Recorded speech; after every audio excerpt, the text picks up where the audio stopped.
Imagine 10,000 tons of iron rigged with explosives, tearing itself apart. This was the original legal fate of the Eiffel Tower. We view it today as the permanent anchor of the Paris skyline. Yet the construction permits signed in 1887 carried a mandatory 20-year expiration date. To the contemporary public, this was a structural monstrosity with a scheduled execution. The Parisian elite launched a coordinated campaign against the build. A committee of 300, one voice for every meter of height, published a manifesto condemning the project as a gigantic black smokestack that would dishonor the city's history. Public disgust was secondary to the atmospheric reality. Lifting this much mass 300 meters into the sky pushed 19th-century mechanics to their breaking point. Gustave Eiffel approached the project as a railway bridge builder, specifically obsessed with the violent physics of wind loads. Success required a building that could move. The tower functions as a shifting, reactive organism. Depending on the solar position, the entire iron skeleton physically bows and tilts to accommodate the heat. Its survival depended on its ability to endure the extreme mechanical strain of its own existence. At 300 meters, wind acts as a destructive lever. A traditional solid wall would function as a massive sail, generating enough torque to snap the iron foundations out of the Parisian bedrock. Eiffel's design relies on transparency. As demonstrated on the left, solid resistance causes a catastrophic stress fracture. On the right, the lattice allows high-velocity gusts to pass through harmlessly. This transparency keeps the center of gravity stable, regardless of storm intensity. This iron lace is a high-performance survival mechanism designed to bleed off atmospheric pressure. The tower's curves created a second engineering crisis.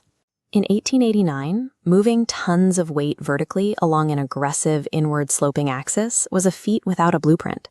Standard vertical lift cables couldn't track the incline. Engineers developed the Roux, Combaluzier, and Lapop system, a rigid hydraulic chain that could navigate the bend. This X-ray reveals the fluid pressure driving the ascent. The hydraulic system acts as a mechanical heart, forcing interlocking rods up the curved track. But the required pressure threatened 19th-century gaskets. To prevent explosions, engineers installed a midway transfer station, forcing a split-stage climb. Every trip to the summit requires a massive, coordinated effort from this hidden circulatory system, straining under the weight of the climb. The most persistent threat is the sun. The tower is built of puddled iron, a material that remains in a state of constant thermal labor. Solar heat causes the iron atoms on the sun-facing side to vibrate violently. This microscopic agitation results in a significant physical expansion of the metal. Because the sun only hits one face at a time, the structure experiences uneven growth.